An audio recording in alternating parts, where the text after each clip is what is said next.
Yeah, the DJ Conway roasting is going to be at the end of this panel, though, probably. I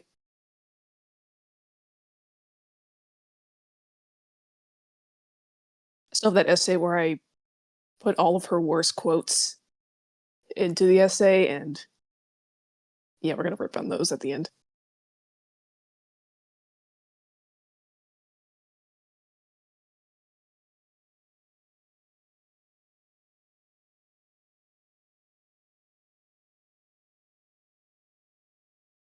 DJ Conway is not a good person, or was not a good person.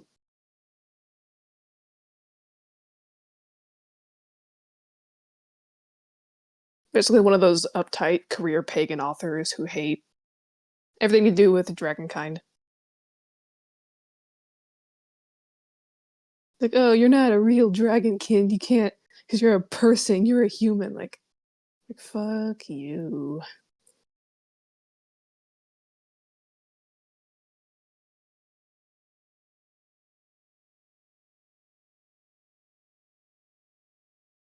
Zippy.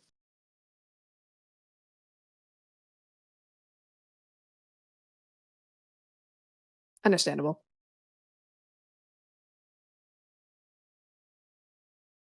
Okay, let me go ahead and read off my script or find my script that I put together super last minute, even though I've been putting off this panel for 2 years now. I won't be looking at the chat until I'm done with everything on my script, so if anyone has any questions over the course of this panel, then I'll probably save them for later. Or not later, after the panel. Oh, and is anyone recording?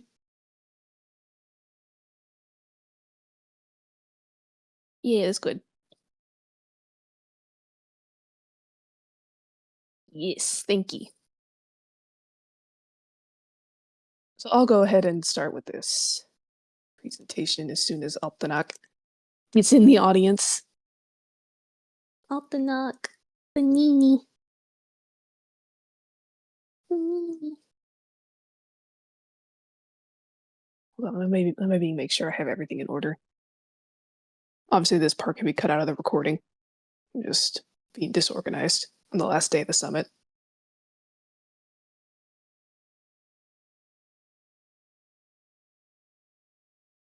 No, I don't want to cut the whole summit. My lack of preparation-ness shouldn't affect the summit. Okay, here we go.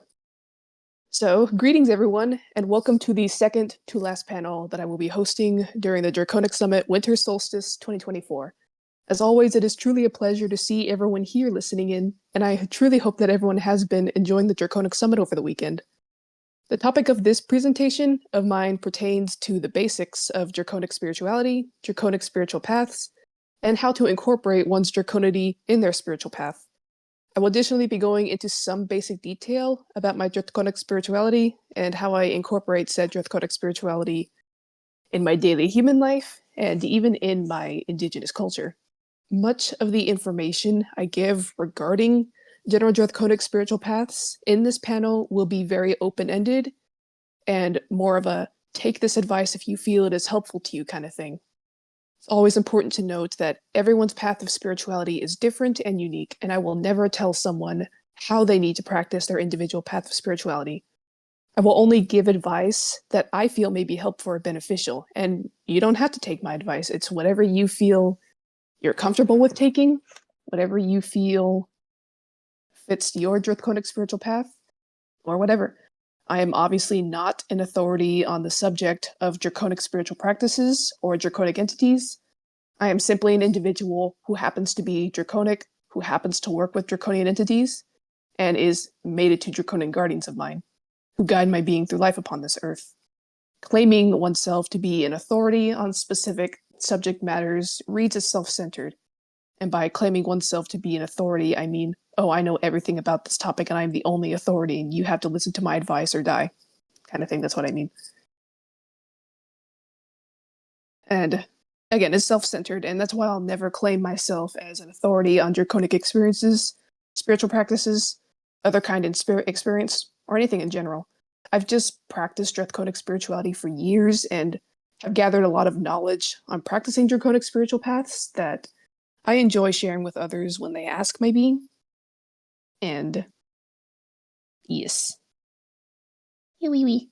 To begin, first and foremost, it is important to answer the question of what exactly is Draconic spirituality in order to set a clear notion throughout this presentation. A Draconic spiritual path is any form of spirituality, religious belief, and/or spiritual path that involves worshiping dragons, working with dragons, or believing in dragons in some way, shape, or form. The term I keep mentioning, Draconic, pertains to Draconic spirituality, and it's basically a fancy little term that I created to describe draconity in the context of spiritual practices. There are an endless variety of ways to practice a Draconic spiritual path, and there is no one way to walk a Draconic spiritual path, despite what many ignorant people in the spiritual community as a whole will say. Everyone has different reasons for practicing a Draconic spiritual path, and that's perfectly understandable. I think that's what makes the spiritual community so unique. Ignore anyone who tells you that you need to follow a Draconic path a certain way, or if they try to force their advice on you. Just, those people are bad. Bad news, ignore them.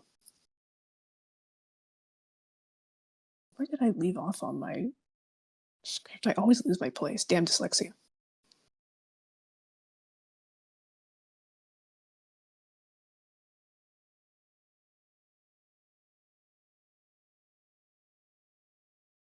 Draconic spiritual paths often involve worshipping dragons directly, working with dragon spirits and/or guardians, using what some call draconic magic, simply feeling draconic during rituals and wanting to imbue aspects of your draconity into your rituals or spiritual path, or just simply believing in dragons and/or asking them for guidance in rituals or daily life. Now, of course, what I just mentioned are only some common aspects of draconic spiritual paths. I'm 1,000,000% certain that there are aspects of draconic spiritual paths that are slipping my mind at this moment. And if I did miss something, which I know I did, feel free to let my being know in the chat what I missed, so all experiences can be covered.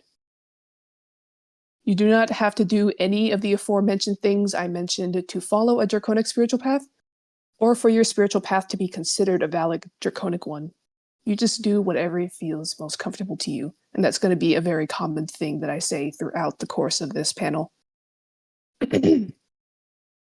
Now, to describe my path of draconic spirituality briefly, and why I'm even interested in the subject of draconic spirituality to begin with, I follow Lunath spirituality. For those who don't know, Lunath is the divine celestial being that my non-human consciousness and spirit is a fragment of. Upon this earth, I am the lyco-draconic werewolf who is a fragment of her. I'm not actually Lunath, though I do adopt a lot of her traits, and I do follow her draconic spiritual path. Let's see. She and Lunath and I both follow divine, non-perceivable, draconian creator divinities, 3 of them, that created our home multiverse and realms. I call them the Almighty Infinite One, who I consider who is the creator of the void, matter, creation, energy, that kind of thing.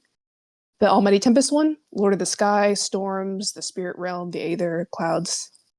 And the Almighty Volcanic One, who is the creator of the earth, fire, the abyssal realms, and the mother of souls.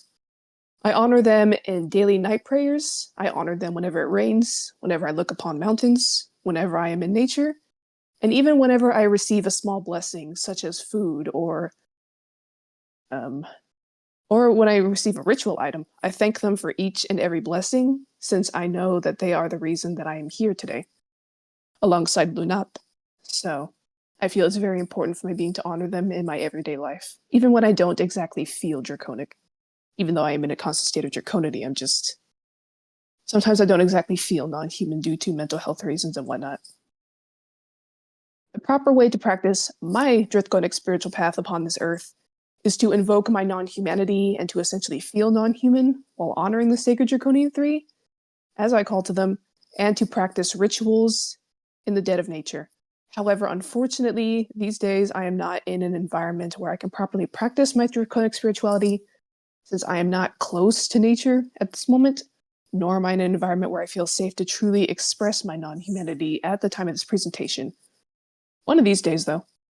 I also honor these draconian creator divinities when I engage with indigenous spirituality and practices. For those who do not know, I am a traditional indigenous Mesoamerican dancer. My lineage is primarily indigenous Maya. And when I honor the Creator, Mother Earth, and Father Sky, three very important sacred figures in many indigenous cultures, I honor the sacred Draconian three by those names in said ceremonies. I feel it's important that even when I engage with indigenous human culture, culture that is entirely separate from my non-human culture, I feel that it's important to engage in human culture in the through the lens and in the sense or taking into account non-humanity. It feels wrong to do so otherwise. I do honor my indigenous human heritage, though I am non-human, identifying first and foremost, and that is how it is always going to be. I'm a very non-traditional indigenous person, I know. Let's see, where am I at in my script? So my connection with eagles upon this earth, for those who don't know, eagles are very sacred, honored, revered animals in many indigenous cultures. They are the bird that flies closest to the creator. The eagle carries the prayers of the people on his wings to the creator. In many stories, the eagle is said to have much love for humanity, and he always watches over humanity. The eagle is not afraid to speak the truth. He's not afraid to speak how he feels. And most indigenous peoples want to follow the eagle, and we honor the eagle, as well as many other animals and figures in our spirituality, in our day-to-day life. And my connection with eagles upon this earth, as an indigenous person, is actually directly related to my connection with both Tezcatlipoca and my lyco-draconic werewolf soul Nurok. I'm actually holding an eagle feather right now as I speak. I touched it on my past panels this summit, though. Nurok had a strong connection with the black spotted eagles that scavenged from her kills, and Lord Tezcatlipoca is also associated with eagles, and I remember him being adorned with eagle feathers in many of my memories of him. By the way, my eagle feather's legally owned, so don't narc on my being. As I just spoke about, I honor Tezcatlipoca, or as I call him, Lord Tezcatlipoca. He is the ancient Mesoamerican sacred energy slash god slash divinity, however people describe him, of the smoking mirror and many other aspects, such as the north direction, the night, obsidian, jaguars, hidden knowledge, many aspects. He's associated with many aspects. Tezcatlipoca has actually appeared in many ancient Mesoamerican cultures, not just Aztec cultures. Tezcatlipoca is a Nahuatl name, honored by the Mexica, or as many of you know them, the Aztecs. Though Tezcatlipoca has appeared in other Mesoamerican cultures under different names. They're not coming to my being right now for some reason, though. If I remember later, I'll speak him in this panel. So Lord Tezcatlipoca actually approached my being a few months after I started engaging with Mexica slash Mesoamerican ceremonies, since he was interested in my non-humanity and my ways of incorporating my non-humanity when engaging with indigenous culture. I mean, I know no other indigenous peoples who identify, or not indigenous people, sorry. I don't know any other traditional indigenous dancers, traditional Mexica dancers, who identify as non-human in the way that I do. And Lord Tezcatlipoca noticed that. That's why I think he's interested in my being. That's why I think he approached my being. And that's why I think he continued to contact my being, even though I initially ignored his presence and just thought, oh, well, this is just another aspect of my schizophrenia. Though, when the feeling persisted, when it got stronger and stronger over time, and was not at all related to voices or delusions that I've had in the past, I just came to accept, okay, yeah, he's contacting my being. Something's going on. Anyways, Lord Tezcatlipoca actually helped my being to realize that I had a jaguar past life where I met him a few times. I honor both him and the sacred Draconian Three, and I know he has no issue with my being primarily practicing my Draconic spirituality in my earthen life. Mainly because I know he's very interested in my Draconic spirituality and my Draconity. So, as many of you all know, I am in contact with Lunath's soulmates and mine by proxy upon her home realms. They are my soulmates as well, since I am just another fragment, another part of Lunath, and my guardians say that they love and respect every aspect of my being. Due to my schizoaffective disorder, I am unable to speak to my guardians with words very efficiently, unfortunately. So we almost always communicate with Morse code like growling messages telepathically that portray their exact intentions. We do speak with actual words, though it is very rare and it's often in emergencies.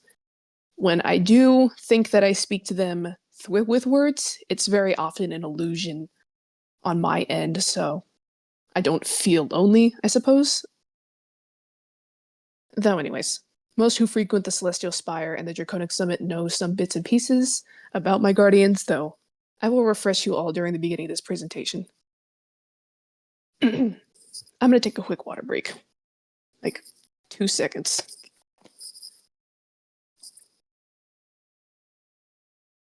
Water's so good.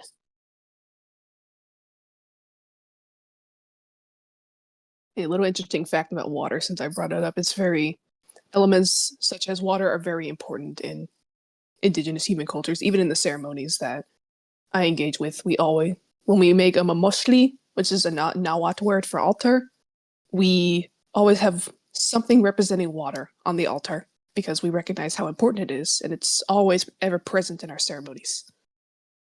Yes, water is life. Though anyways, in the context of my guardians, referring to my guardians, I will first elaborate on the absolute love of my life, the great Nini, my most beloved, my astral guardian, teacher, and love, Altanak. His placeholder name, I don't know his actual name. It's pretty close to Altanak, though. It means like deathly void or something super dark and evil. He is a non-perceivable, divine, draconian being of the void. Since he is non-perceivable, I don't know exactly what he looks like, though he does speak to my being through intention, and I just have some... I got distracted, sorry. I have some vague recollection. Not vague recollection, I know what he looks like. Anyways, before I get too off topic and distracted. Altanak has many threatening and imposing names that are in our Draconic language associated with death, the void, and darkness, and he is far more intelligent than any human that has ever existed. I am boasting about him, yes. Though even though Altanak is associated with all these harsh and evil, dark, powerful elements, he also shows both compassion as well as understanding regarding my living situation upon this earth, and just others in general, even though he's very prone to anger, very prone to irritation, and doesn't make friends very well at all.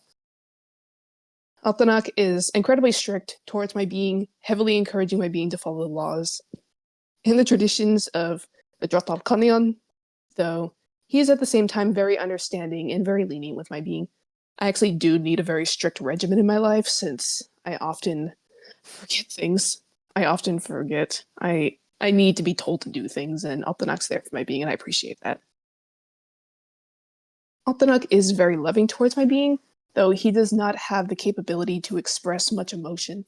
He's not like my being, he's not an emotional creature. Any emotion he feels is often very vague, often very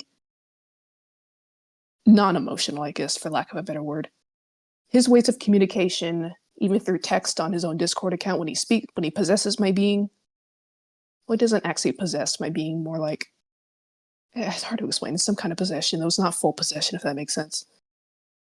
He doesn't have the capability to express much emotion, so his ways of communication, even on Discord when he semi-possesses my being, I guess, it's like he reaches his hand, spectral hand into my mind and controls my being. It's kind of weird. Anyways, he doesn't have the ability to express much emotion, as I said. I keep saying that for some reason. So his ways of communication often sound very cold, unenthusiastic, and blunt. So he often sounds like he's being rude or something when he's actually not. He just doesn't have the capability to express emotion very well. And as many of you know, even though he doesn't really have the ability to experience much emotion, he's uncharacteristically enthusiastic about things like the workings of the universe, science, mathematics, heavy metal, philosophy, anything that has a ton of knowledge attached to it, I suppose. Anything that someone with a PhD and 200 plus IQ would find easy to understand. And he also loves quail for some weird fucking reason, and he always talks about how much he loves quail. Anytime there's a bird outside, he says, Lunap, look, a quail. He's actually so happy with my being connecting with eagles. It's like, Lunat, you're connecting with the quail. How wonderful. He's pretty goofy despite everything, though, regardless. I'm getting off topic. So again, as I mentioned before, upon this earth, I suffer from a severe mental illness by the name of schizoaffective depressive type. This makes any kind of communication, telepathic, symbolic, astral, etc., incredibly difficult due to the severe mental symptoms that I experience on a daily basis. Hence why Altanok and my other guardians only speak through a, whatchamacallit. Sorry, there's a ton of noise in my house right now. I need to focus. I'll draw on this eagle feather to focus. That's why we do the Morse code clicking thing. So, Altanok understands that I struggle with this, and he does not force my being into rituals, introspection, or ceremonial communication. He only reminds my being that it's important for my being to engage in these rituals to truly feel fulfilled as a Draconic identifying individual such as myself. And I do appreciate that. I need to get good. As you all know, I often communicate his words and intentions through his own personal Discord account, Alephnol, as he wishes to interact with people upon this earth in a more direct way. He doesn't make connections, he doesn't make friends, though he does enjoy hearing stories, he does enjoy having the occasional interaction with others, and is appreciated, especially since he's always in the pursuit of gathering knowledge, even if it's in the interest of not mathematics or any academic subject, though just hearing about the lives of others. He's always on the pursuit of knowledge, and always on the pursuit of quail. When Altanok speaks on Discord, he is noticeably more intelligent, detailed, and composed with his wordings than I am, as you all know. He types out things that I could never even begin to think about or type out, especially when I truly invoke him. So it's a really, really interesting experience. Though anyways, another Draconian Guardian that I consult with goes by the name of Volantile. You all know him. He breaks practically every single preconceived notion regarding Draconic Guardians, as well as dragons in general. He is incredibly vulgar, aggressive, and always willing to engage in intimacy. Draconic dungeon behavior, essentially. I'm not going to go into that, though. You all know what I mean. He chooses to masquerade as the character Madara Uchiha by my request, which defines him as a thought form. As a neurodivergent person upon this earth, I recognize that I attach a lot to fictional concepts, and Naruto is my absolute favorite series. Madara Uchiha looks pretty similar to Volantile's actual humanoid form, so we decided to essentially play pretend, since it's very beneficial to my mental health, and it's a lot of fun. And I appreciate him doing that. Volantile is actually a skull-faced draconic being who has the ability to shapeshift into a humanoid form. He's not actually Madara Uchiha, we're just playing pretend. While he is a very intelligent being, he also holds no issues with starting arguments, especially with Altanok. He has no issue with loudly expressing himself or mocking anyone who does him wrong.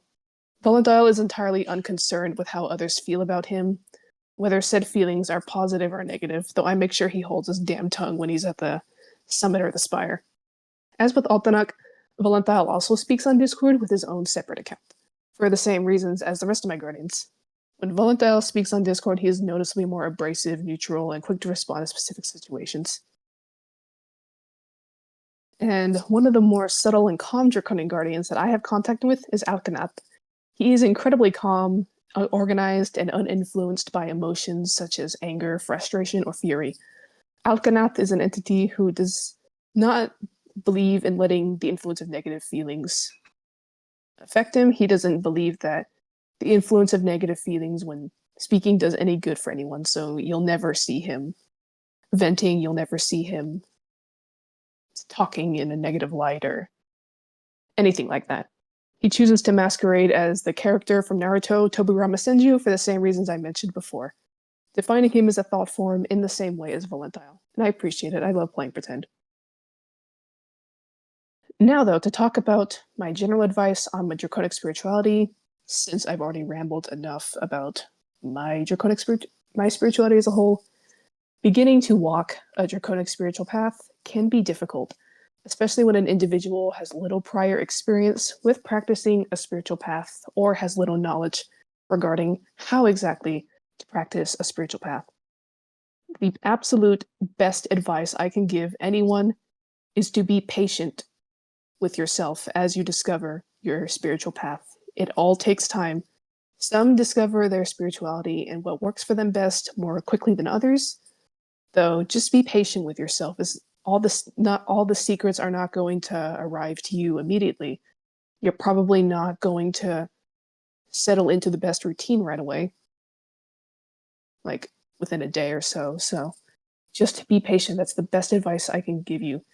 Be patient, experiment with ritual objects, meditation techniques, ways of contacting spirits, anything that you feel you have the wish or drive to do so as you practice your Draconic spiritual path. Finding what techniques or rituals fit best with your individual Draconic spiritual path can be just as difficult as uncovering the basics of your beliefs of your Draconic spiritual path. So experiment with different rituals, experiment with different offerings, different ritual items, wordings to spirits, gods, or guardians, and ways of maintaining focus. Again, it may take a lot of time, so just always be patient with yourself as you figure out what works best for you. If you are already in the process of contacting a dragon guardian, spirit, or being, and you have not yet received any signs or responses you feel are notable, that is okay. I'm going to say this a lot over the course of this presentation, though it all takes time.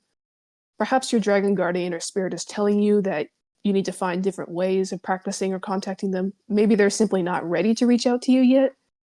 Maybe they feel that contacting a different dragon guardian may be more beneficial to you. It's whatever you feel is right, and do not be discouraged if it takes time to receive more, I suppose for lack of a better word, substantial communication or signs from the dragon you are attempting to contact. If you are already in contact with a dragon guardian and you have not already, ask them what they're comfortable with in regards to working with them, whether that includes giving offerings, praying to them, honoring them in ritual, or asking them what they wish you to do before ritual. If you don't receive any response from them, then just do what you feel is best. Do whatever your heart tells you to do.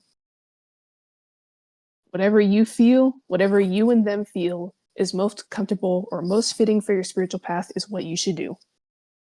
Now, it is important to mention that you should always find the right spirit and or guardian to work with, and do not be afraid to push them away or banish them from your presence if they are actively detrimental to your mental health, your mood, or if they are just a generally negative presence in your life. It's incredibly important to find a Draconic guardian that is kind, understanding, and respectful of your time and energy levels. Spirits and guardians are just like people. You need to keep good company and choose who you keep in your social circle. Spirits and guardians, just like people, can choose to be harmful and malevolent. They can choose to be disrespectful and an active nuisance in your daily life, or they can choose to judge you for not following a strict ritual regimen. Spirits like these are almost never going to change, and you're going to need to banish them from your presence if you want to practice your Draconic spiritual path peacefully or just have a general peace of mind.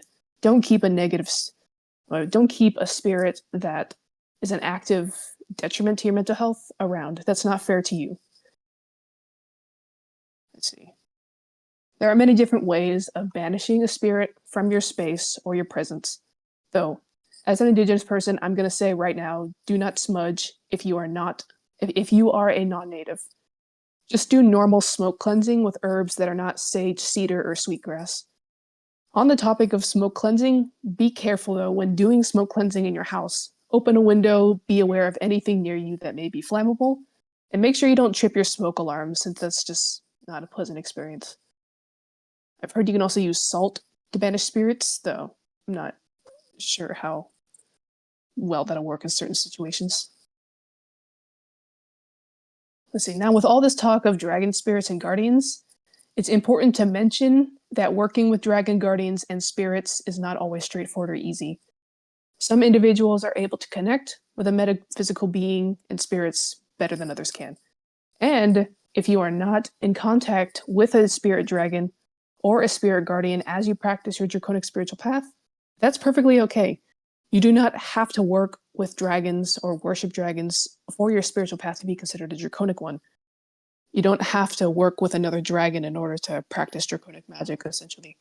It is entirely up to you whether you even want another dragon to be involved in your spiritual path. You may just be a draconic identifying individual practicing a spiritual path. You may just appreciate the idea of draconic magic and rituals. You may believe in the existence of dragons, or you're using spirituality as a pathway to uncover more about your draconic self or to feel more draconic. There's no one way to do it. And you don't have to have any interest in working with draconic spirits, guardians, or gods. And all of the aforementioned reasons are perfectly valid reasons to practice a draconic spiritual path, and you shouldn't let anyone tell you otherwise. Now onto something else, though. It is extremely important that you practice your draconic spiritual path at whatever pace you feel is most comfortable. Never overexert yourself or burn yourself out by engaging in too many rituals, setting out too many offerings, contacting spirits too much, engaging in too much meditation or astral travel, or whatever you may practice as you walk your draconic spiritual path. It's very easy to get overwhelmed, it's very easy to get burnt out, and it's understandable, though you gotta take care of yourself first. The universe or your draconic guardians are not going to shun you for not having the energy to follow an incredibly strict ritual schedule. Part of why it's so important to find a draconic guardian or a spirit who's understanding of your energy levels and reminds you to take care of yourself first. You cannot practice your draconic spiritual path at the best of your ability when you are not feeling your best. Practice self-care, get some good rest, do things that make you happy and make you feel refreshed. No spirit, god, or guardian worth their salt and crystals will shun you, scold you, or punish you for doing what you need to do in order to take care of yourself. If they do, banish them from your presence. They're not worthy of your presence. You don't need to work with them. You're not obligated to work with them.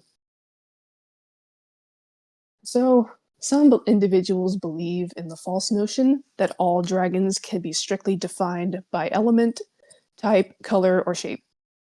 Dragons, as we all know, dragons are an incredibly varied, unique, and diverse group of beings and should not be strictly defined in categories or by element. Some dragons can, but this is not applicable to all dragons. Do not listen to career Wiccan writers like DJ Conway who tell you exactly how you need to practice and how exactly all dragons are, and oh, if you deviate from my knowledge, you're not a real dragon. Like, no, don't listen to that. With that, you should avoid books and sources written by authors like DJ Conway or other New Age spirituality writers that present their personal truth or beliefs as universal fact. For those who do not know, DJ Conway was a career Wiccan, or pagan, whatever, who claimed to be an authority on all knowledge of dragons and draconic spirituality.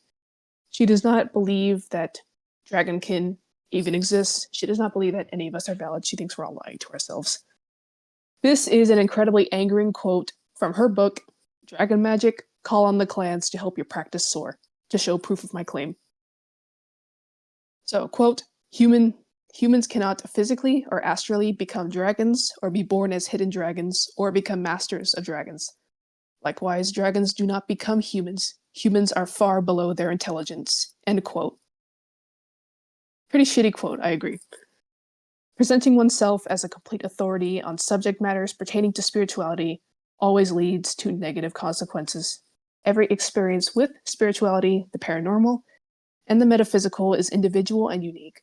Personal experiences with spirituality cannot and should not be placed in a box, nor should personal experiences that do not match up with preconceived notions of quote-unquote proper spiritual experiences be scrutinized. I think it's wonderful that everyone has their own unique spiritual experiences. I think it's wonderful that everyone has their own way of practicing spirituality, and I don't ever want that to change. And I never understood why there were people who always scrutinized others for practicing spirituality a different way or whatever the hell's in their head. It's always important to respect the spiritual experiences of others, even if you may not agree with them personally. And I just think it's wonderful to see the diversity of spirituality in the community. So, in the end, do whatever makes you feel comfortable in regards to your draconic spiritual path. Do whatever feels most comfortable for you. Do whatever your guardians feel is most comfortable for you, as long as you are also comfortable with it. It is your spiritual path, so do not let anyone tell you how to walk said path. It's your life, it's your spiritual path. That's the best takeaway from this. It all takes time, and don't be afraid to ask someone who you trust, who you absolutely know is not a gatekeeper or an elitist who sees themselves as an authority on spirituality. Just don't be afraid to ask for help from people that you trust and know will not tell you what you should and shouldn't do. That seems to be everything on my script. So I'm going to go ahead and look in the panel discussion chat, and I will allow others to come up on stage and speak regarding their spirituality, spiritual practices, whatever they want, feel comfortable speaking about as long as it's age appropriate.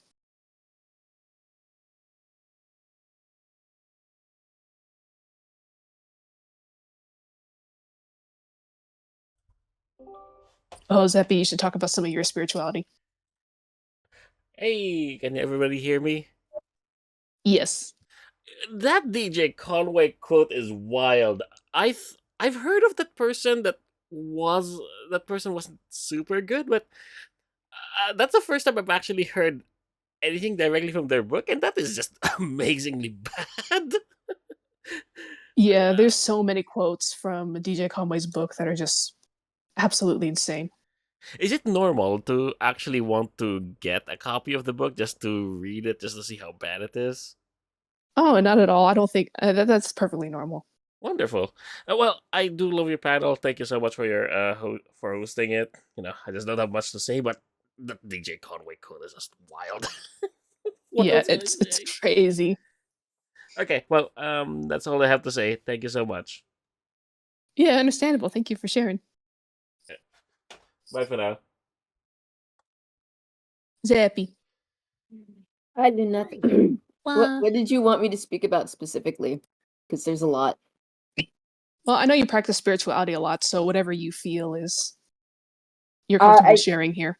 I guess what I can say is that for me personally, I've been getting a lot back into my spirituality, and that's mostly due to Eric helping, which is good. I'm glad. I'm finally at a point where, real quick, that my mental health is more under control than it's ever been, and that's actually aided in me doing more spiritual stuff, which is good. I attend weekly practices where I go to meditate or focus on mediumship practice and other things like that.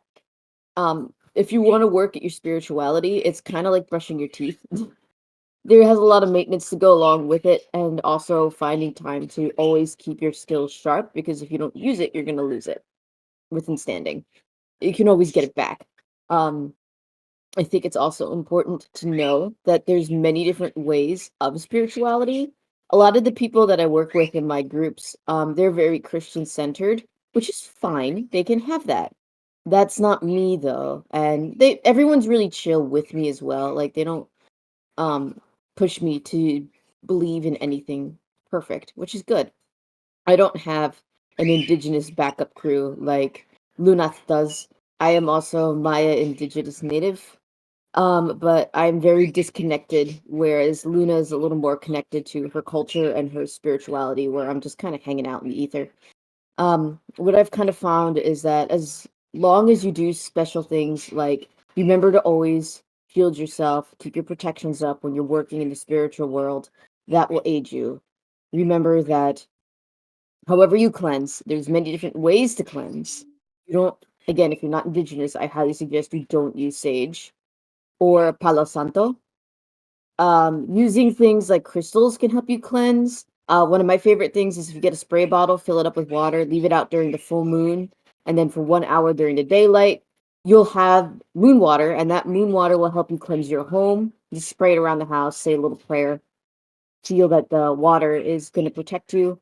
I actually incorporate my draconic self in these times where I cleanse the house. I use the moon water. I use little Palo Santo because I can, and I also am a fire dragon. My fire breath tool is very important to me. So when I cleanse an area or try to protect it, I breathe and pretend as if I'm breathing fire into that space. Breath work is very important in spirituality, and that's I use that. And it's funny, my other peers notice that if when I do these things, they don't know how that where that power comes from. They're like, oh, it's just me, it's just me, but it's they don't know that draconic yet.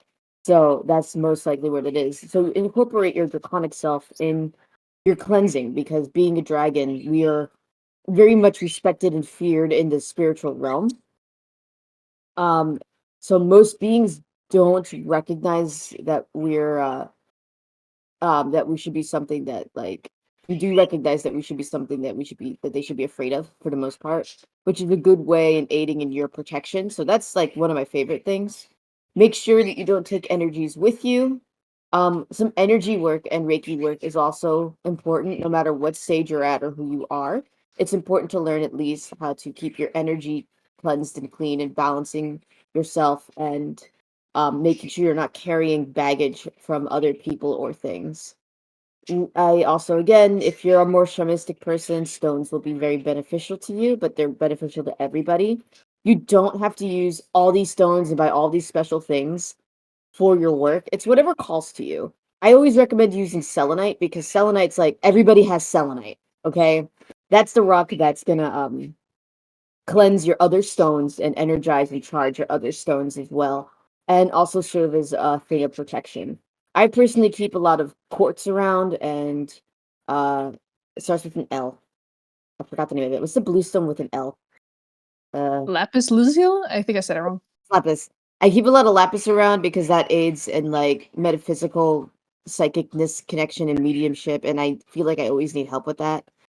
In the end, the strongest thing for you is also trusting your discernment and your intuition. It's really developing those tools as well. I can't tell you on how to practice spirituality no matter what you are. Those are just like the basic things, like make sure you cleanse, make sure you shield, make sure you breathe, make sure you meditate. Like those are very like rudimentary things that anybody could do and everyone should do in order to keep those up. So before I start talking anymore, I think that's all I can share. And like for me, I'm also strange because a lot of people tend to follow and work with deities. I'm the only person I know that's just kind of free range. I respect other deities, no matter what they are, except for the Christian God, but we'll get into that later. Um, Even angels, I don't mind working with angels on occasion. I've met a few, and they're strong, but they're chill. They're chill. I just kind of keep away from them a bit because I don't think they always like me. Um, but yeah, I don't work with any deities, but I still am finding ways to like I can still speak to the dead if I want to. I can still like see things that have happened in the past or whatever if I work at it. Like I'm still learning myself. I'm fairly good at like working with decks. I always recommend that people find some source of divination tools because those are also very helpful to speak with your guides. I test them out on Eric first. He's my guinea pig.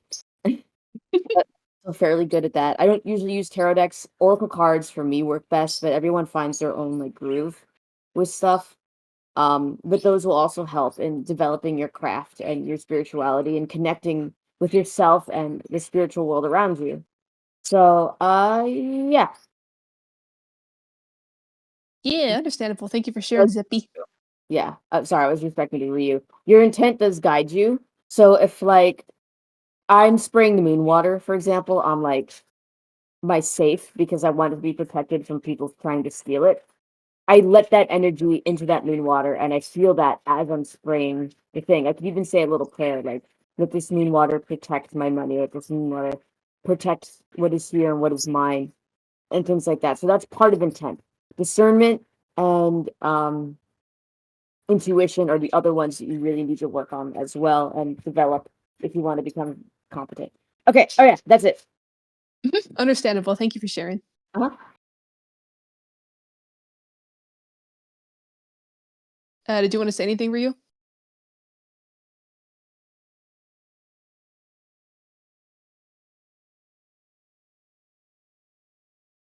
Alright. Hey, Drek.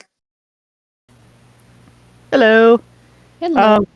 We had a question, actually. Specifically, Dale had a question. This is going to sound kind of silly, but does anybody have suggestions? Y'all were talking about using somewhat um, less commonly considered means of performing rituals than a lot of people are even aware of. So Dale's question was, what about using Lego in a ritual? You can use anything you want in a ritual, whatever you feel that you have attachment to, whatever you apply energy to. Anything you want, really. You can use so many things if you want. Okay, awesome. That pleases him. Thank you. Yeah. Alright. Stage is still open. If anyone wants to speak up.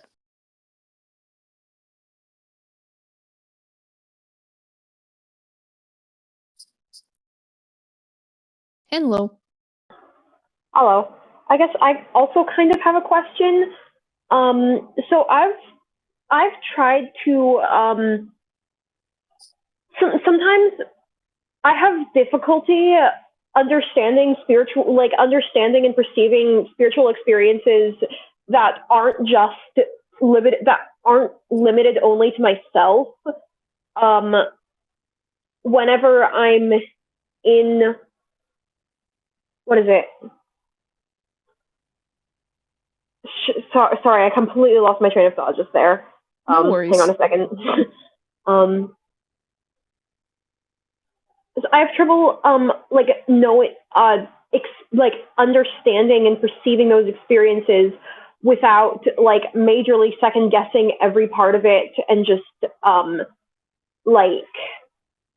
having all those things. And it's made everything really difficult because sometimes I've done rituals and things, and I've had no idea, if I've, how do you know if you've contacted a dragon or something or anything? Are there better ways to know that if your intuition is not good?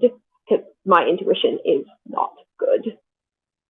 Understandable, and there's not really any way to know exactly for sure whether you're being contacted by Dragon Guardian or something else. It's just a lot of spirituality is going on what your heart feels is right, what your heart calls you to do. Especially because there's no way, mostly no way that you can absolutely tell for sure if you're being contacted by a spirit, because there's really no tools you can use. The only thing you can really go on is your intuition. So I say just go on your intuition the best you can. Can I add And I something? guess I have gotten a little bit better at using my intuition, but that's only for very, very specific things. So I kind of have a sort of animistic worldview where I believe that everything kind of has a soul. And one of the ways that manifests is whenever I collect small figurines and statues and of dragons and things like that. And one of the things is that they will generally name themselves almost. Where it's I don't know. I'll just be looking at them or just acting around them, and all of a sudden, a name will just pop into my head, and suddenly oh, before that wasn't their name, and now it is. I don't know how much of that comes from me, and how much of that comes from I don't even know how to classify those, but for example, I have this red paper dragon hanging on my wall. He's not here right now, but recently he named himself Rochefort after the villain character from the Three Musketeers, which I find hilarious because I haven't read the Three Musketeers. But yeah, I don't know. And that's the closest thing that I've gotten to anything actually that I'm really able to trust. Because Yeah. I'm a chronic overthinker about everything. Oh, I feel that. I think if I can add a little bit of my sense here is, I work with that too, and I think that's because I'm a really scientific person in a lot of ways. I like to really nitpick and like get to the bottom of things, of why things how work and the scientific method and all that crap. But on the other hand, with spirituality, you kind of have to like let that stuff go a bit, and it's hard when you're hardwired to think that way. It was really difficult even with my own awakening and everything of that sort. But for that stuff, and I'm still learning. I'm a lot better than when I was, and I started doing better with my spirituality back in like May. And I've come a long way even from since then, but I still have doubts about like whether or not Eric or whatever is speaking with me. That's why it's like I always recommend that you get a guide or spirit companion or somebody that you know you can trust. Somebody that is around because they will help you with discernment a lot. And like I can ask, are you really there? Are you really there? Is this really you? Like a billion times, and he won't get tired of answering. Another way is by doing that, is also using, like I was mentioning, tools before, like spirit divination tools. So you can do this with like pendulums, um, runes. Let's say I knew a person that was actually just using random objects that you had, and she was able to read stuff from it. I like I say, I use oracle cards. That helps as well. And using things like that will also help you confirm and not confirm things. You can also get help from friends. One of the things that I do when I go into my little spiritual pocket when I meditate, I have other friends that do that too. I've actually taught people how to do it. And when I enter that like spiritual plane, they're there and we're talking to each other while we're like meditating. I'm like, okay, do you see me? Yeah, you're the red dragon. Cool. Are you the person who has the moth wings and also you're wearing a Christmas hat? Yeah, how'd you know I was wearing a Christmas hat? I just felt it. So another thing that we learned in our mediumship practice is sometimes if you just like if you have other people and you're working with other people and you just say things and just say it, even if you don't feel like it's right, say it anyway because it it kind of teaches you and practices you to affirm those feelings and that you're not all crazy and it is coming from somewhere. And it's a process. It's to trust that part of you. It's not going to happen overnight. It's going to take a lot of trial and error and a lot of discernment from friends or groups, including yourself. So I definitely suggest following those things, and that will help you as well. Yeah. Currently, my draconic spiritual path is mostly just focused on drawing on my own personal power as a dragon, mostly for protection spells um and just things things along that line. Like I remember there was when I was in high school, I had this friend group, which one of the people in the friend group was like a pretty experienced witch, and they're actually also otherkin, but like they're not a dragon. Um, and there was at least one point where we were all like, where we were having like these um, spiritual.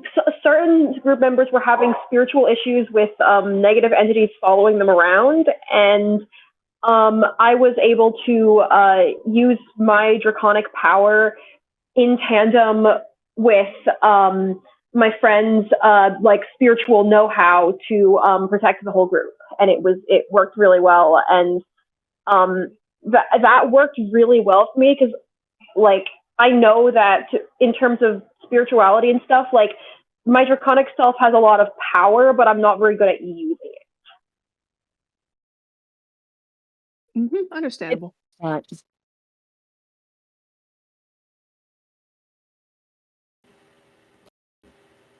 Can you hear me? yes. So, what I want to introduce, a lot of the things that have been said here seems to be about almost in getting in contact with almost strangers. Well, sometimes you get lucky, you get someone you know. But what I want to talk about is like a practice that's almost cultural and almost like a religious culture. And what I'm talking about is in Buddhist practice and a lot of Asian practice, you pay homage to your ancestor and sometimes you pray towards your ancestor. And how that applies to draconity for me specifically is that me would have this connection towards my cardia type. And just to make sure that we're on the same page, a cardia type is it's a past life in which your experience had such an impact on you that it wholly or partly formed your core identity and personality even to this day, but you don't identify as the being from your past life anymore. What that means is that there's a certain distance and separation from you and that past life. And all of the things attached to that past life, you can call upon us if you are asking for guidance. And the ancestor, in a way, is kind of the sibling, the family that you have with that specific past life. So, in applying this practice of paying homage to your ancestor, you can pay homage to your own past life too, which when you know that past life is a dragon, you are calling upon a dragon who your soul already knows about. And you have a better chance of getting the right connection because the thread was there, already presented. I see.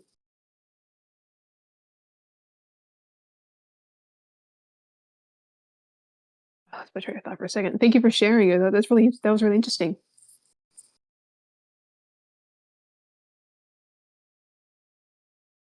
Did anyone else want to speak? All right, I just wanted to make sure everybody else got a chance to speak before I went on for who knows how long. Understandable. So I guess should just say up front, I'm going to talk from the perspective of being a second degree witch and being in the progress of having my high priestess of the old coven helping me to start a new one.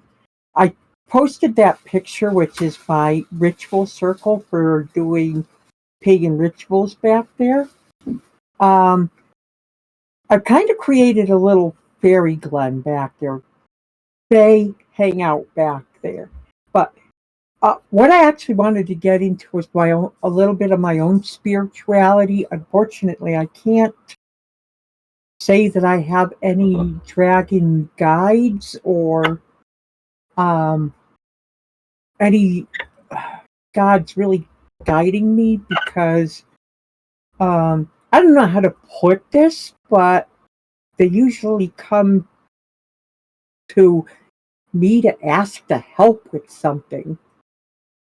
So I really have a little bit of an inverse relationship with dragon deities because I guess I'm considered to be one or something like that. I am a dragon guardian. I'm just going to say that straight up, and also say that I have my own. I've never heard of DJ Conway before in my life, so maybe they're kind of an irrelevant person to me. But I can guarantee everybody that Dragonkin exists. I believe the dragons that are here, we come here for a purpose or a reason. Usually there's something that I can't say we all have a purpose for being here, but a lot of dragons come here with purpose that they don't necessarily are born knowing. For example, I'm not entirely sure why I'm here other than I'm supposed to find other dragonkin. But my cultural heritage is Celtic, and I don't smudge. I use salt. What do you call it? Kupo, the one who is what's behind me for a bit. What is the Native American of the house? So, but I wanted to comment on the salt thing because how you actually use salt is that you want to put it around the area that you want to protect. So when you're using salt, get as much as you need. If you're doing your whole house, then you just want to go along the side of your house and put the salt all the way around the perimeter. Another way to work with salt, and the kind of salt, you can actually get different kinds of salt to do different things. Like sea salt, if you're working in a water ritual, if you're working with water spirits that are more oceanic, you can actually use that not to ward them off, but also to attract them if you wanted to. Salt is very intent based. Its basic use is to ward, but that's not the only way you can use salt. You could put salt in a bottle to spritz on things that are having issues, as long as they're not, the salt itself is not going to affect that. Like if you have something that's like say a plushie has had something come inside of it that shouldn't be there, because you'll be surprised how many times, especially if you're pouring energy into it, that plushies end up with a spirit. You could actually have a water bottle that's salt water to spray it and get the spirit out of that particular item. If there's any other questions, I mean, well, I'm not. I come from a Celtic tradition, so that's where my answers are going to come from. But I mean, I'm also willing to answer questions about it and my own spirituality, which I kind of started talking about last panel. You know. Yeah, understandable. Thank you for sharing. You're welcome. I'll mute for now unless somebody has a question. Understandable. Did anyone else want to say something?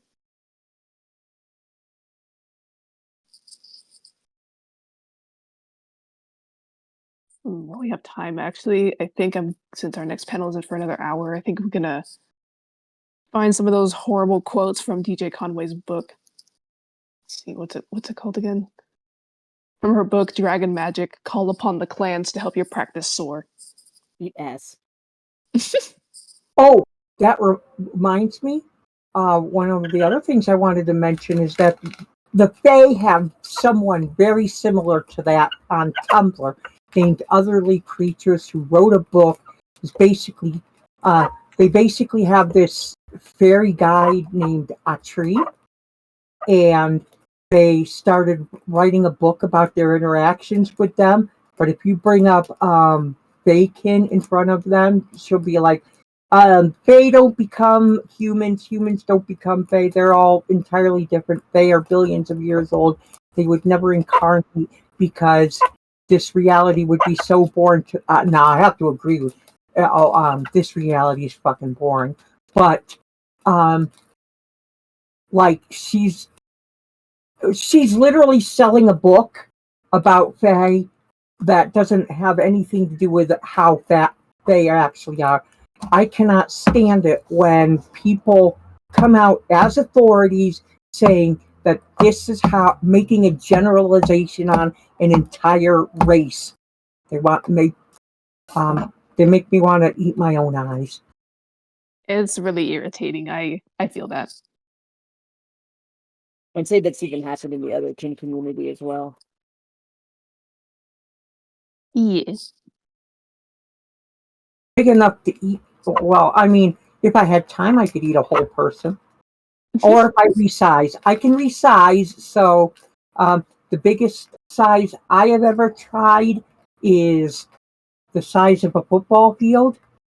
But like that's about as big as I can get. My average size, as I probably said before, is shoulder riding size. I see.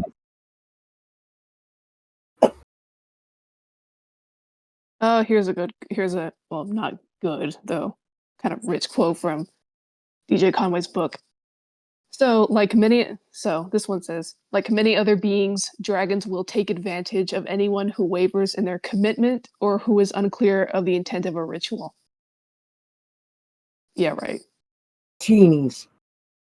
Right back. Okay. Also, another quote: "Dragons are masters of concealment." I am not a master of concealment. Lunat is. She cannot hide to save her life. How hide a dragon that is like, I don't know, 1 foot takes up an entire. I've seen some huge dragons. Let's just put it that way. I've seen some dragon gods that you would be able to see from orbit. Yeah, that's how Lunat is. She's bigger than galaxies. Yes. I think I should meet your other dragons at some point. Yeah. Let's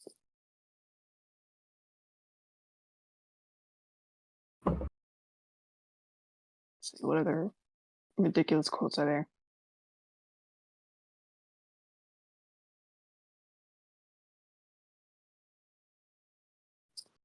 Here's another one. Dragons think of time in terms of hundreds and thousands of years.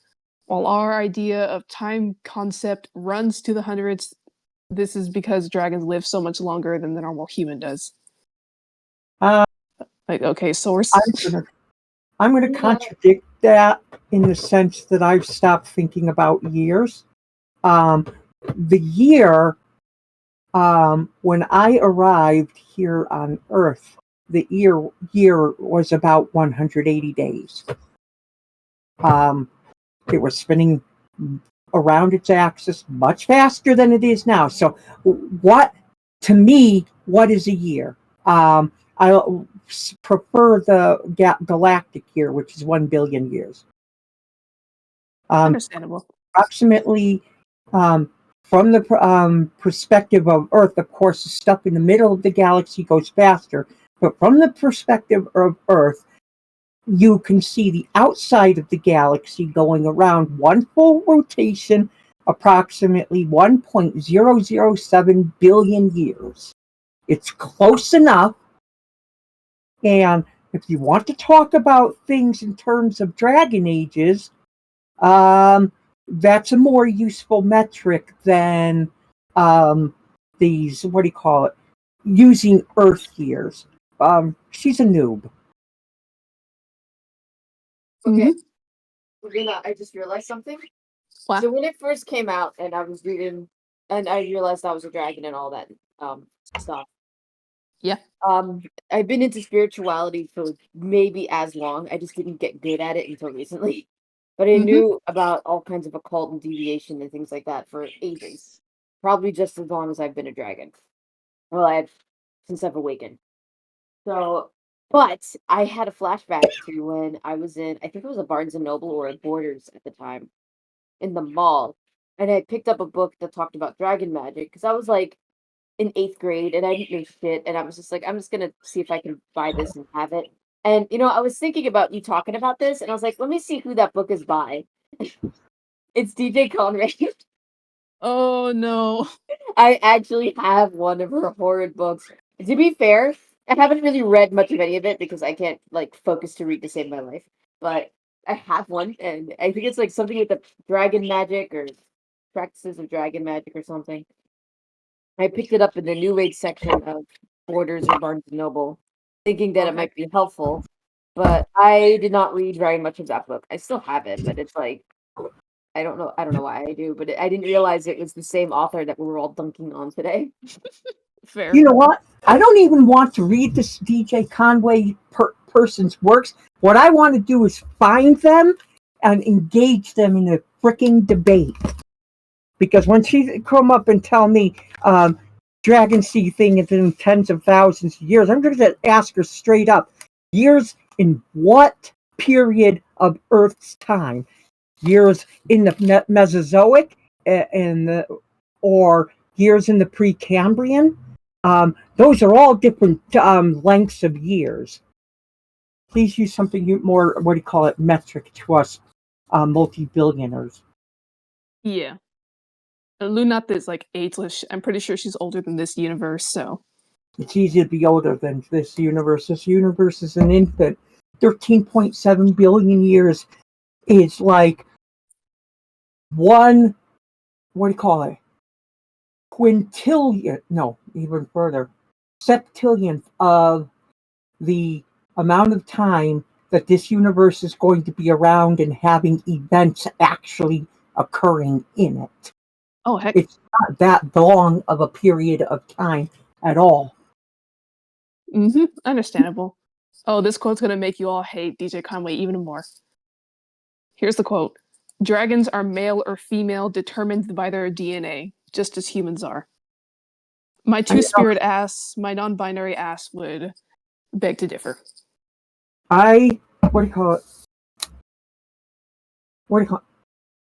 Sorry, I'm being interrupted by Murmy, who's a mushroom, and she's saying dragons don't have as many genders as mushrooms, but they have many, many, many genders. They have more ways of reproducing. If you go out there and you meet other dragons in other parts of the multiverse, you're going to find some dragons that just reproduce via contact. You can't classify them as male or female. They just touch each other and decide they want an egg, press one finger to the other, and then when they put their hands on the ground like that, an egg forms right there. What gender is that? Her idea of a dragon is so limited that he's driving me crazy. Yeah, Lunat, Lunat is, she's not a biological being. She doesn't have a gender. She doesn't have a physical sex. She's female presenting, though. She has no gender. I think that would blow DJ Conway's mind if she wasn't taking a dirt nap right now. Murray say her gender is 4,669. DJ Conway would have gone insane if she figured out that, oh, like two-spirit people exist, non-binary people exist. Oh no, Sounds like she's gonna be like one of those translators. What do you call it? Dragon J.K. Rowling. Literally. You mean TERFs? Yeah, pretty sure she's one of those. Of course, you couldn't consider her a dragon because she doesn't think dragon can exist. Yeah. Like, how do you get into pagan practice? Knowledgeable. Now, I've been trained from a high priestess that was also trained from another one, and the tradition goes back a while. And I know what I learned from that. And one of the things is that everybody has their own path. Everybody's going to meet spirits that are somewhat related to them, because you attract spirits that have been around you in previous lives. So she may be in contact with dragons that are like her, but if she's not looking at the rest of the multiverse, if she's not exploring outside her own little circle, then she's simply not going to know. Yeah. And I don't know how you get into a pagan practice where you become a TERF or something when you also should be interacting with Fae, that a lot of them don't have specific genders. A lot of them are like they wouldn't even know what a gender was if you asked them. Yeah. DJ Conway's just freaking ridiculous. Oh, and here's another absolutely great fucking quote by DJ Conway. And this is referring to dragon disputes. All disputes, trials, and major decisions are made by the council. The council is ordinarily comprised of the elders, but these can be replaced by clan vote for certain reasons. There is a council for each dragon clan to judge breaking of the rules of that clan. If problems are experienced between dragon clans, the dispute is then taken before the higher council, which is made up of an elder from each clan. And keep in mind, she thinks that all dragons do this. Nice RPG setting, ma'am. Literally, this is like some D&D. Bro. You know, a Literally. lot of this feels like she was. I don't know how, but even when I first read this book when I was like 14, and I think I only got past like the first few pages, and she was talking about how like she believed in dragons ever since she was little because she had dragon guardians and spirits watching over her, and she saw them as a kid and nobody else did. And I don't know, there was something in the way that she was talking and describing these things that felt very OOC world building kind of thing. It feels really fluffy. There's something about the way that she writes that seems more fantastic more than realistic. I'm not going to discount her Weird. experiences because, by damn, I saw things and I still see things. There's never been a time in my life that I can remember where I have not been able to see spirits. But I feel like that I'm not going to discount her experience, but I also feel like she's talking from a very limited perspective. Yeah, I don't need to tell it. I just think that there's something about it that doesn't feel genuine. It feels fluffy to me. I get that. I see both sides. Regardless, though, I'll go ahead and find another ridiculous quote. I mean, I'm not even going to discount her own spiritual experience, even though what is coming out of her mouth about it is latent bullshit. She's on a path that's very different than. But the thing that's really offending me here is that she's monetizing an experience. I mean, it's like that's another thing that when I was talking about otherly creatures, there's basically the Fae version of DJ Conway out there, basically making money on writing a rag about some authoritative experience that isn't really authoritative at all. It's her experience as a person interacting with other spirits, and she's chosen. I have never read a single one of her work, but it's clear that she has chosen to keep a very narrow perspective on it because her narrow perspective gives it a kind of exclusivity that so you can. She's building a cult around it. Let's just call a spade a spade. She's building a dragon cult around this stuff. Oh, literally. I don't feel like there's enough people that actually care what she says to build a cult. Yeah, though I do know a lot of people take her words at face value. That's hilarious. You Yeah. do that with really anything. People are a lot of people look at the not to get political for a moment, but look at the politics out there in our last election season. It's very clear that people have become lazy about the information that they take in, and they just want to be told.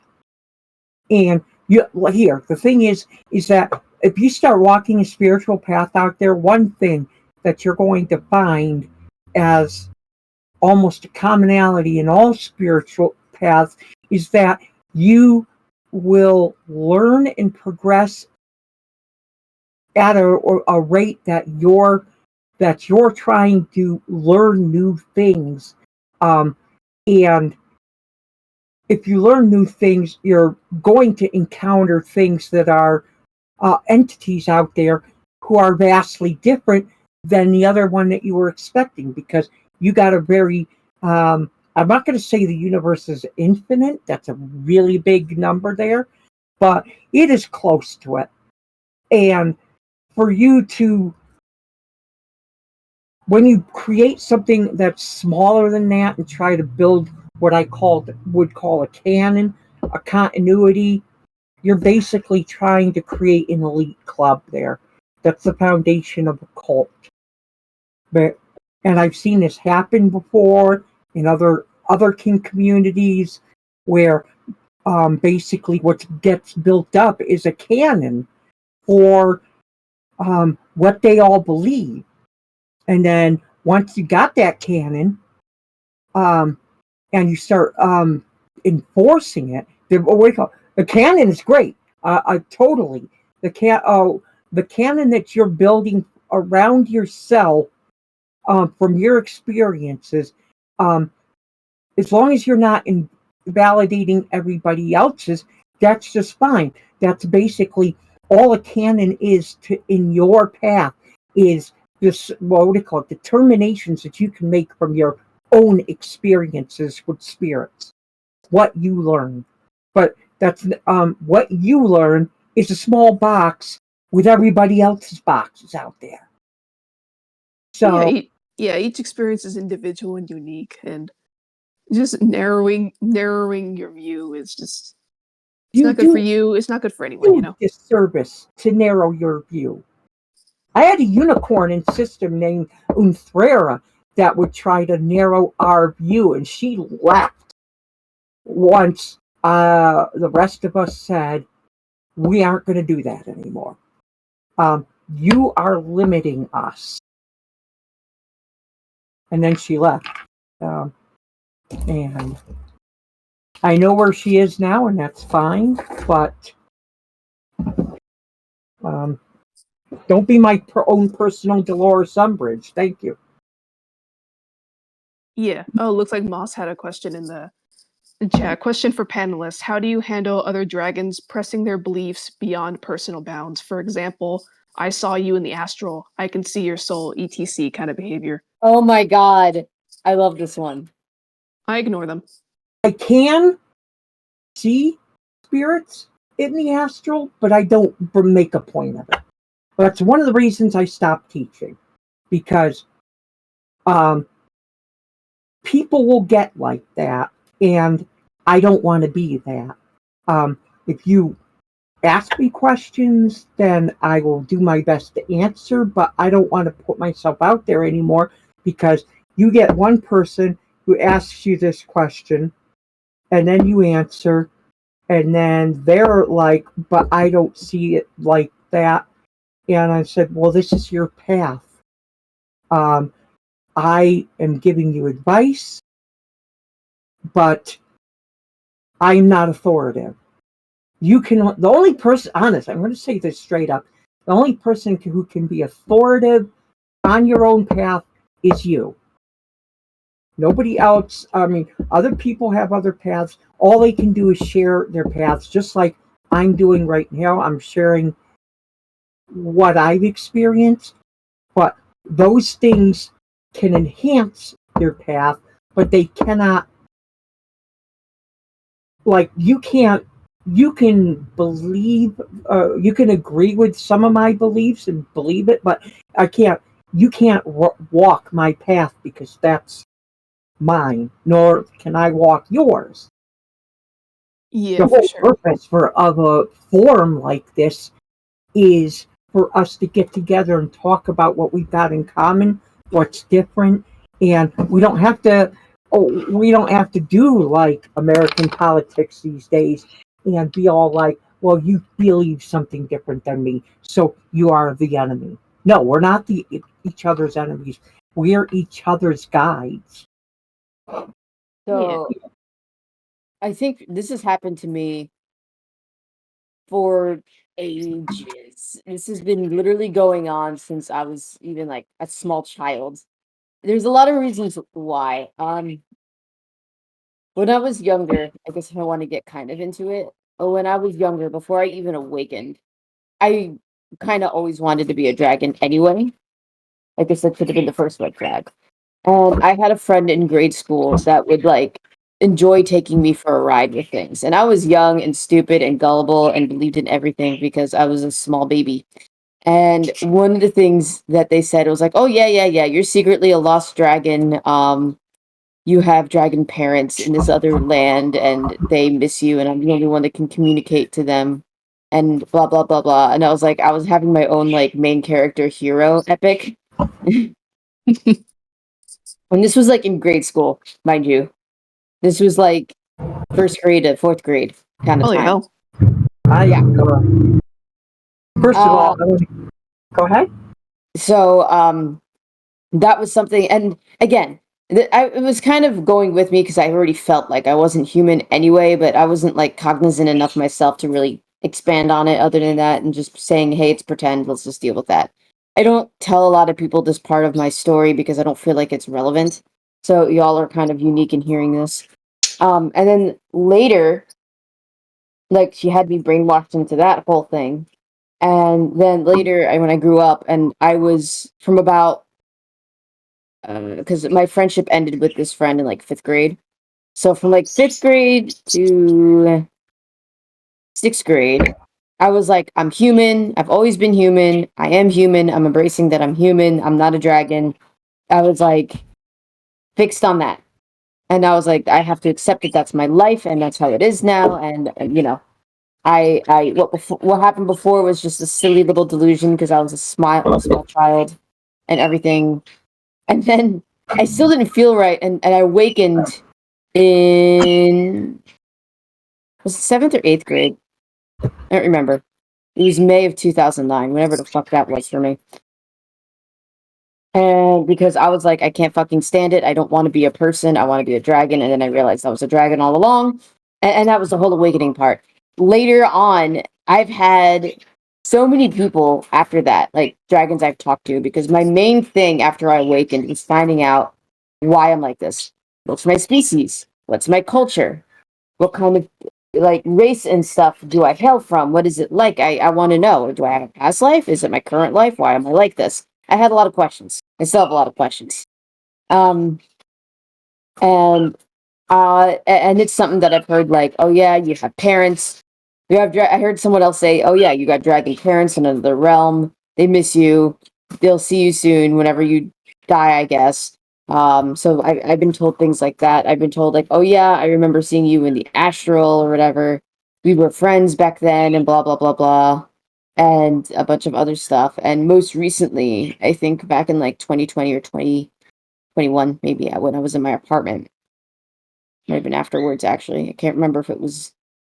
I think it might have been after I broke up with my ex. So maybe this was like 4 years ago. Um, I had a guy who, speaking of cult, he actually was he had his little cult going on. I don't even remember exactly how I found him. He's a black dragon with red eyes. I think his name starts with an L. Be careful of him if you see him. And I don't know, have any idea who I would. I could not tell you. I don't quite remember his name, and it's probably for the best because he's not a cool guy. He had a bunch of like little friends that were also his followers, and they were all convinced not only that he was a dragon, which is fine, but he had convinced people that he could shapeshift and everything. And it was scary talking to him because he was like not only like fully convinced that he could shapeshift and everything, but I would like quiz him on occult and spiritual matters, things that I thought were like first grade. Like, I think I remember talking about Nostradamus at one point, and he was like, "Who the hell is that?" And I was like, "Are you fucking kidding me? That's like first grade SpongeBob." And at one point where it started to get really spooky for me was when he was saying, and this was around the time I think I had broken up with my ex. He broke up with me, but that's beside the point. It was really tough on me. It was really hard for me. And this guy started saying, I'm a black dragon. I remember you. You were my mate in my past life, in our past lives, and we found each other again, and blah, blah, blah, blah, blah. And I was like, remember when I was talking before about using your intent and using your intuition? You gotta use that a lot in this community because it's thankfully I've been a seasoned veteran at this time. And I was like, ain't no way I'm believing that. I was like, first of all, I don't think I have a past life as a dragon. I stand by that 100%. I don't believe I have a past life. I have no past life memories. I have none of that. Sorry to disappoint everybody, but that's just kind of how the apple falls. So I was like, that doesn't make any sense. That is like, and he's like, yeah, these are old memories and stuff. Blah blah blah blah blah. I'm a black dragon. I knew you. You were my mate, and all this stuff. And I was like, I'm not feeling it, bruh. I'm not. I'm not. I don't vibe with this. With what you're going for. So after that, I think something else happened, and I was like, I'm getting out of this. I can't deal anymore with this kind of questions. So when people start claiming credulous things like physical shifting, run. If people start saying, "Hey, you're my mate," "Hey, I know your dragon parents," "Hey, this is like your main character OOC moment," like that's more or less not well. And unfortunately, it's not just me. I have seen this happen repeatedly and continuously in the otherkin um, life and everything. I've been a victim of it. I have seen others be a victim of it. And it's a very, to be completely honest, it's a very dangerous community to surround yourself in a lot of ways, especially if you're not mentally stable yourself. So you really have to use your intuition for the most part for a lot of this and be very careful. And a lot of when I was a dragon and going through understanding Draconic, I was an adolescent. I was trying to understand myself, and I was also not mentally well. I was very vulnerable to be taken on really bad rides, and I had been. The community has abused me. I will say that. So you do have to be very careful with the friends that you pick and the people you surround yourself by. There's a lot of weirdos out there. There's a lot of people who aren't well themselves and will try to hurt you and take advantage of you. Oh yeah, and I'm glad you brought it up because I guess we can't really have a foundation of Draconic Spirituality panel without mentioning that there are bad people out there, and you do need to be careful who you talk to, and practice safety. Exactly. There's a lot of people that crave power in this um, community, unfortunately. Oh yeah, And there's absolutely. a lot of people that aren't very mentally stable themselves for whatever reason or another. And one of the easiest ways is to have power over people who are also vulnerable, looking for companionship in this community. You do have to be careful. Definitely important to be careful. Yeah. To answer the initial question though, since I kind of slipped my mind earlier, You're going. when someone tells my being that, oh, I've actually met you before, Lunat, I knew you in a past life, or I can see your soul, and I just say, you don't know my being, you don't know who I am, you don't know my experiences, you're just making shit up. You stop that right now, or we're just not going to talk. One of the two things. I'm just very blunt and just saying, you're not going to do this to my being. You're not gonna try this. Sorry. If they continue, I block them.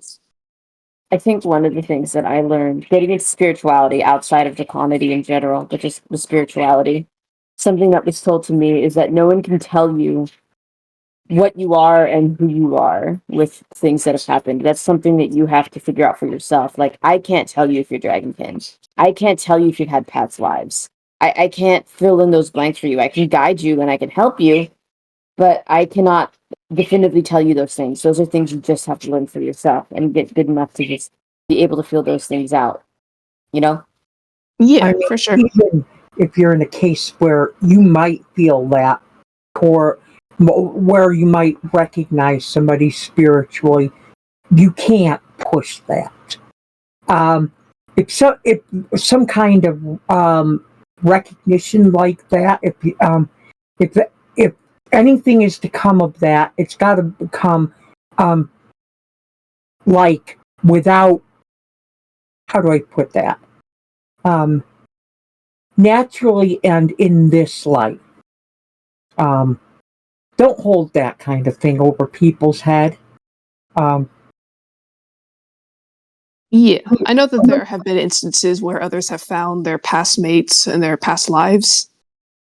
Yeah. Some people just take it too far, like, oh yeah, or like some random person that you've never met. Oh yeah, I know you, I remember you. And like, okay. Yeah.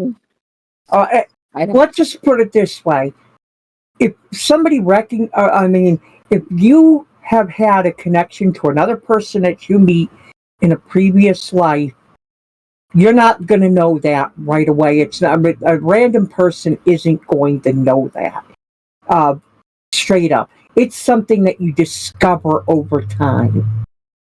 Oh yeah, There's just absolutely. too much disconnection between lives. So what do you call it? Death is like a kind of reset button for people to be able to experience other things. So you forget a lot you forget whatever you don't keep between lives. Straight up.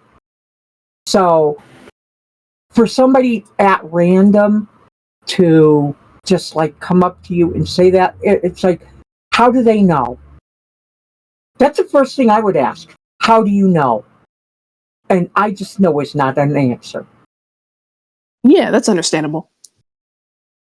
To add on to that, though, even after you've known for sure, certain somehow that they are someone you know from a past life, you need to remember not to let that knowledge overshadow what you have at the present, this life, Yes, and the new definitely. connection that you can make between the two of you.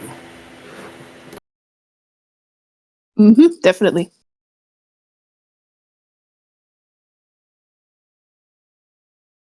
We are we're almost like 40 minutes over the whatchamacallit, the Here, as panel long as time, so which um, is fine. Our next panel starts in 20 minutes. So did anyone else want to say any final words before I go ahead and end this panel? Rary? Rary? Rary?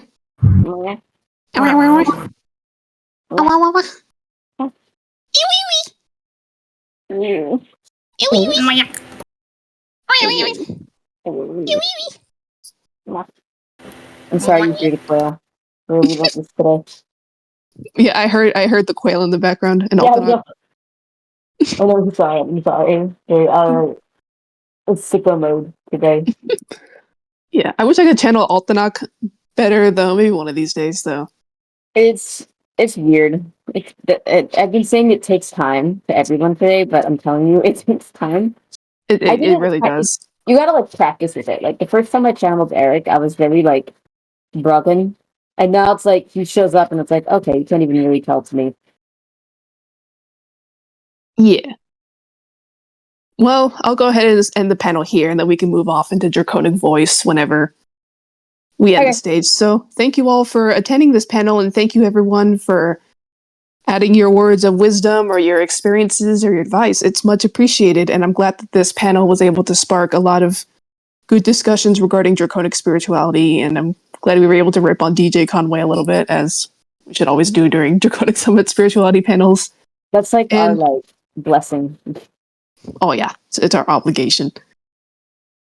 So thank you all, and we will see you in the Draconic voice chat.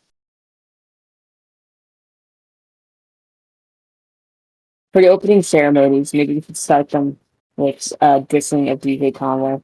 Literally. Dissing the event. Make me so fucking funny. Alright, everyone leave. Move. Move the scaly hides. Away. Away with you.